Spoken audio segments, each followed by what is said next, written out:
Wiljing Sumping, jumpa lagi sama aku di Mas Rafael. Di kesempatan kali ini aku mau ngebahas tentang sejarah Three Kingdom, yaitu sejarah tiga kerajaan yang terjadi di akhir dinasti Han. Cerita Three Kingdom ini pasti sudah banyak yang tahu ya, karena ada gamesnya, yaitu Dinasti Warrior, di mana ada Cao Cao, Liu Bei, dan juga Lu Bu. Cerita Three Kingdom ini sangat panjang ya, makanya aku bikin beberapa part. Untuk yang part pertama ini berceritakan tentang pemberontakan Sorban Kuning.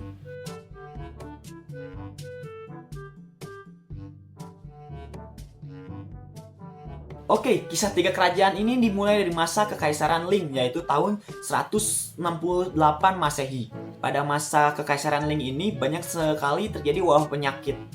Bahkan di 10 tahun masa pemerintahannya, terjadi fenomena aneh, yaitu di mana ayam jantan berubah menjadi ayam betina. Ini menandakan keburukan. Ternyata ini terjadi karena Kasim-Kasim di istana itu berbuat zolim kepada rakyat-rakyatnya. Tetapi kaisar ini bukan tidak peduli, sebenarnya dia tidak percaya. Makanya kekaisaran menjadi bobrok, banyak pemberontakan, penjarahan, perampokan. Pokoknya jadi derita lah rakyat-rakyatnya ini. Lalu muncul nih seseorang bernama Zhang Zue, di mana dia bersama dua adiknya, yaitu Zhang Ba dan juga Zhang Liang. Ini sangat sakti karena mereka bertiga mampu mengendalikan cuaca, badai dan juga hujan. Nah, singkatnya, pada masa 18 tahun kepemimpinan dari Kekaisaran Ling ini, terjadi wabah penyakit yang menyebar ke seluruh daratan Cina. Pada saat itu, Zhang Yue ini memberikan obat kepada masyarakat secara gratis, dan obat ini ternyata manjur, sehingga banyak yang menjadi pengikutnya si Zhang Zue ini. Merasa pasukannya sudah sangat cukup, Zhang Zue ini merencanakan pemberontakan kepada kekaisaran karena dia menganggap kekaisaran ini korup dan juga mensengsarakan rakyat. Mereka pun memiliki moto, yaitu menghapus langit biru dan membuat langit emas, dan mereka memakai jubah-jubah warna emas, warna kuning mencolok. Makanya mereka menyebut diri mereka yaitu pemberontakan Sorban Kuning. Zhang Zue ini memiliki sekitar 500.000 pasukan, makanya dia berani untuk menantang kekaisaran. Saat itu panglima besar, yaitu Jenderal He Jin, memerintahkan perintah perang terhadap pemberontakan Sorban Kuning ini. Saat itu seluruh pasukan Zhang Yue itu dikerahkan ke provinsi Youzhou. Di sebuah desa dekat dengan kota Zhou, ada seorang pemuda gagah yang memiliki garis keturunan kerajaan bernama Liu Bei. Saat pemberontakan jubah kuning ini, Liu Bei berumur 28 tahun.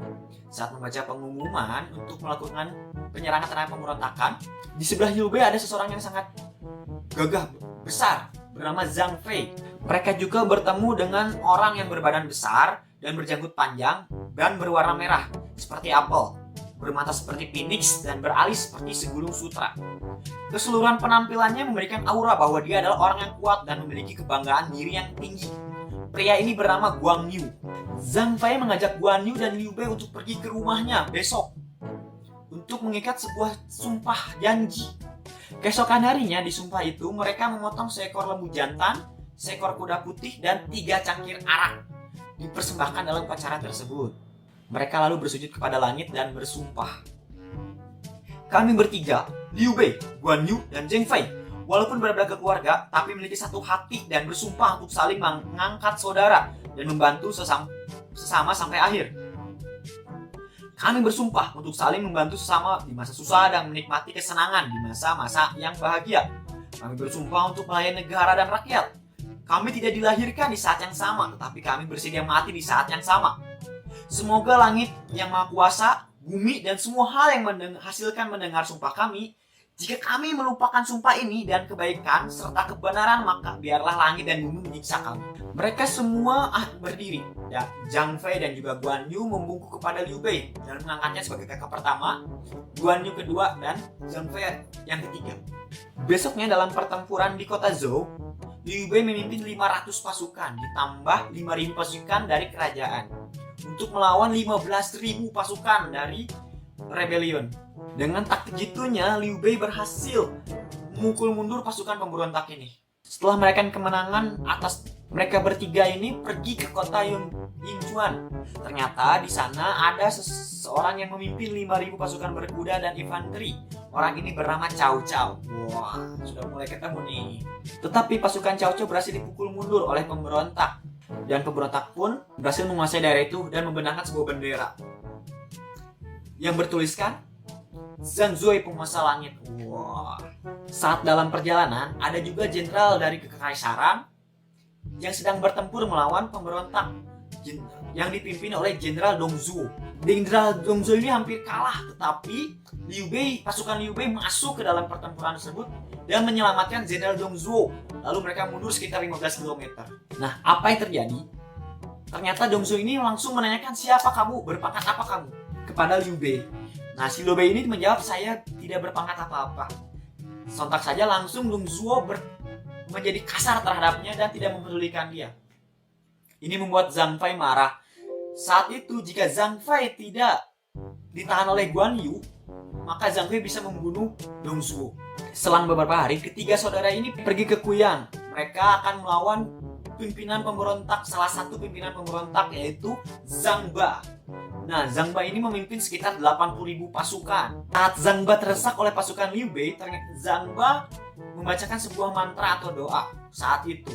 Lalu tiba-tiba langit menjadi hitam gelap, badai di mana-mana sehingga membuat kuda-kuda dari pasukan Liu Bei ini takut.